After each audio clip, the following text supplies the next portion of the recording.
Carl Wheezer, a man seen by many but known by few.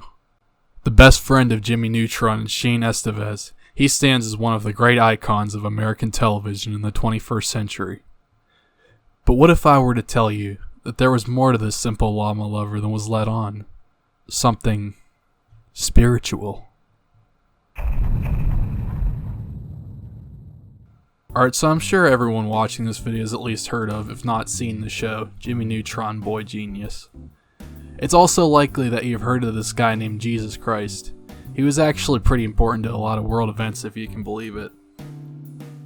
Now, at first glance, you might not see any connection between these two, and you're more likely thinking that I'm a schizo looking way too deep into shit. Now, that's true, but I'm not the only one who thinks this. All my friends also agree with me, so that means that I can't be wrong. So stop fucking questioning me, alright? Let's first give a rundown of these two figures. We'll save the most important for last, so that means we'll be starting with Jesus. In the 1st century BC, the area known now as Israel/Palestine was conquered by the Roman Empire and turned into the province of Judea. As you can tell by the name, this area was home to a great deal of Jewish people. In fact, this was the land that they believed was promised them by God, hence the Promised Land. Now, the Jews were one of the only monotheistic groups at this time in history, meaning they only believed in one God. Now, instead of slaughtering and enslaving them all like they did with the Gauls, the Romans decided the Jews had gone through enough shit by this point and allowed them to continue practicing their religion, as long as they cooperate with Roman authority. This worked out for some time, until the year 0, when a child was born to a woman named Mary, soon to be known as Jesus of Nazareth. Now, the weird thing about Jesus is that Mary was a virgin when she had him, and this meant that the only possible explanation was that he was the Son of God. But Jesus would go on to perform many miracles in his lifetime, such as curing the blind, walking on water, turning water into wine, and a bunch of other neat shit. Therefore, many Jews began to believe that this guy was actually the Messiah they had prophesied about for thousands of years. But not all of them thought this way, namely the Jewish and Roman authorities. You see, they believed that Jesus' popularity would only continue to rise and lead to a mass rebellion within the province, installing him as the so-called King of the Jews. Seeing as Jesus preached about giving to the poor and lashed out harshly against the so-called money changers for exploiting the people, they were right to be worried. Therefore, when Jesus came into Jerusalem for Passover, the apostle Judas was bribed to reveal his identity, where he was then arrested and put on trial for treason. Jesus was then nailed to the cross and left to die, only to be buried by Joseph of Arimathea after his death. Then his greatest miracle of all occurred, when 3 days later he rose from his grave and ascended into heaven, one day to return and lead mankind to war against Satan.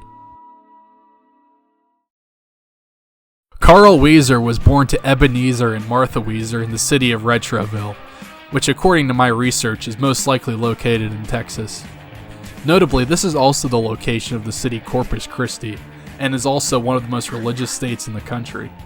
Though it seems Carl was born through traditional fucking by his parents, there may be more to it. Though Carl shares a strong resemblance to his father Ebenezer, his mother is an entirely different story. Her hair color, facial structure, ears, etc. all point to her not being Carl's true mother.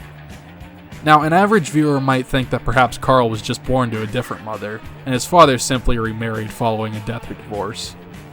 But I have a different suggestion. Mary's virgin birth of Jesus is one of the most notable aspects of his legendary story, and I believe that this could be the key to understanding Carl's family structure. Look at Ebenezer.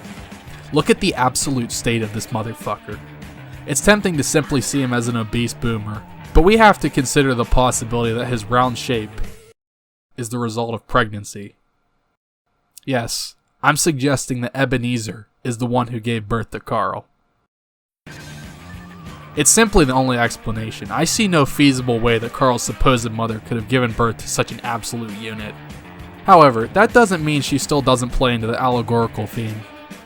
Her name, Martha. Martha. Mary?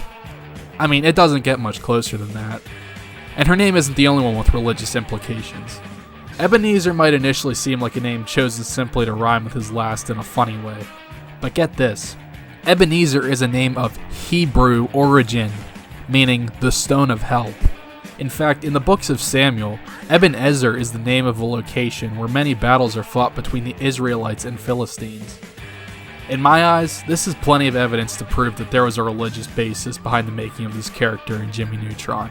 But for those of you who still aren't convinced, let me continue. One of Carl's most memorable character traits is how he repeatedly hurts his scapula. Ow, my scapula! The scapula, also known as the shoulder blades, are among the most essential bones in the functioning of the human arm. Now, why would Carl make such a point of the pain in his arms? Unless it's a remnant of his crucifixion. Let's look at the facts. Jesus was nailed to the cross by the center of his hands, or perhaps through the tendons of his wrists for a more secure hanging. You may be doubtful that this could have any relation to Carl's shoulder pain, seeing as they're in a completely different part of the arm. But let's actually examine Carl's bodily structure.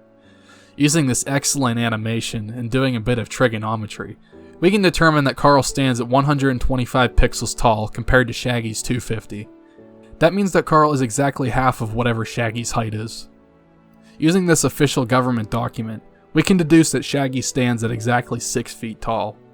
This means that Carl is exactly 3 feet tall during the events of Jimmy Neutron Boy Genius. I believe this should classify Carl as a manlet, but I digress. If we compare Carl to the height of an average male during the time of Jesus, being around 5'3", we can visualize the distance between the scapula and wrist on both figures. Measuring the distance from Jesus' wrist to both Carl's and his own nearest shoulder blade, we can see that Jesus' own scapula is nearly twice the distance from his own wrist as it is to Carl's. Therefore, the scientific conclusion is that during Christ's reincarnation into Carl Wheezer, the wounds from his wrists were transposed onto the nearest part of his new form's arms, that being the scapula. The phantom pain therefore continues to rear its ugly head, reminding Carl Jesus of the sacrifices he must make for the sins of man. Still, there are more examples of the similarities between these two legends. In the episode Lights, Camera, Danger, Carl utters the now famous line, "Are you going to finish that croissant?" Almost instantly, Carl receives the croissant, slurping it down as if he were starving. These writers really thought this one would slip by us.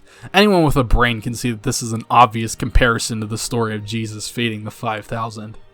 In this anecdote, Jesus manages to feed 5,000 people using only 5 loaves of bread and 2 fish, which is an absurd notion for any normal person. I propose that Carl's lust for this French delicacy is meant to represent Jesus' empathy for those 5,000 hungry people, and the idea that Jesus lives within us all. Even Carl's initial request for the treat is reminiscent of Jesus' asking for the bread and fish, so that he may give it amongst the people. I believe the croissant was chosen for the purposes of dual representation. Its flour and dough-based formula, as well as its fish-like shape, serve as both forms of food at once. In another example, we're shown at various points in the show that Carl loves llamas. Wish I was a llama in a great big llama world. Now, llamas are native to North America, hence they don't appear in the Bible. You may think this would void any comparison between Carl and Jesus. However, there may just be a comparison hidden in plain sight. Now, the word llama is well known for having 2 L's in it, despite this not changing the pronunciation in any meaningful way. This may yet be the key to understanding why it was chosen as the predominant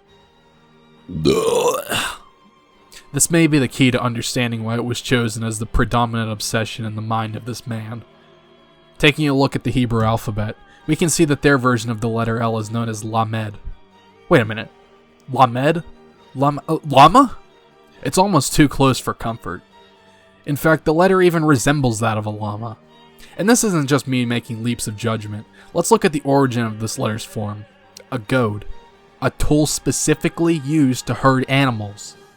Need I remind you that llamas are in fact animals?